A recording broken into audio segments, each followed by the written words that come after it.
நம்ம இன்றைக்கி பார்க்க போகிற டாபிக் என்ன அப்படின்னு பார்த்தீங்கன்னா, தேசிய மகளிர் ஆணையம் நேஷ்னல் கமிஷன் ஃபார் உமன் 1992 இது இன்ட்ரடியூஸ் பண்ணியிருக்காங்க.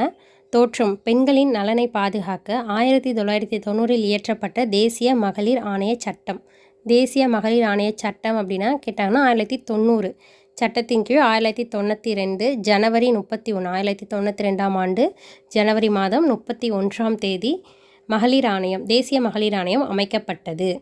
நோக்கம்: பெண்களின் நலனை பாதுகாத்தல் மற்றும் பெண்களின் நிலை குறித்து பாலின பாகுபாடு தொடர்பான பிரச்சனைகளை கையாளுதல்.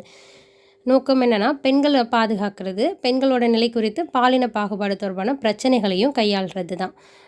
அமைப்பு: ஒரு தலைவர் இருக்காங்க, அப்புறம் ஒரு உறுப்பினர் செயலாளர், 5 உறுப்பினர்களை கொண்டது. அப்போ மொத்தம் எத்தனை பேர் இருக்காங்க? 7 பேர் இருக்காங்க. முதல் தலைவர் யாருன்னா ஜெயந்தி பட்நாயக். இது கண்டிப்பாக கேட்பாங்க, இதெல்லாம் ஸ்டாட்டிக் கொஷின். தேசிய மகளிர் ஆணையத்தோட முதல் தலைவர் யாருன்னா ஜெயந்தி பட்நாயக். தற்போது தலைவர் 2022 நிலவரப்படி ரேகா சர்மா இருக்காங்க. ஆனால் இப்போது ரீசெண்டாக யார் இருக்கான்னு சொல்லிவிட்டு நீங்கள் கமெண்ட் பண்ணுங்கள். 2025 பதவிக்காலம் 3 வருஷம் வரைக்கும் இவங்க பதவியில் இருப்பாங்க அப்படின்னு சொல்லியிருக்காங்க. நெக்ஸ்ட், ஆணையத்தின் அதிகாரங்கள் மற்றும் பணிகள். பெண்கள் நலன் சார்ந்த திட்டங்கள், பாதுகாப்பு தொடர்பான திட்டங்கள்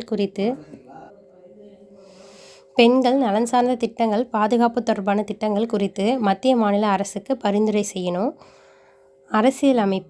அரசியலமைப்பு மற்றும் பிற சட்டங்களில் பெண்களுக்கு அளிக்கப்பட்டுள்ள பாதுகாப்பு உரிமைகளை ஆய்வு செய்தல், பெண் உரிமை மீறல் மற்றும் பெண் கொடுமைகளுக்கு எதிரான நடவடிக்கை எடுத்தல், பெண் பாதுகாப்பு மையங்கள் மற்றும் சிறைகளில் ஆய்வு மேற்கொள்ளுதல், மத்திய அரசிடம் வருடத்திற்கு ஒரு முறை ஆய்வறிக்கை சமர்ப்பித்தல். இது ரொம்ப இம்பார்ட்டன்ட். யார்கிட்ட அவங்களோட ஆய்வறிக்கை சமர்ப்பிப்பாங்க அப்படின்னா மத்திய அரசுக்கிட்ட தான் சமர்ப்பிப்பாங்க. பெண்ணுரிமை பற்றிய விழிப்புணர்வை மக்களிடம்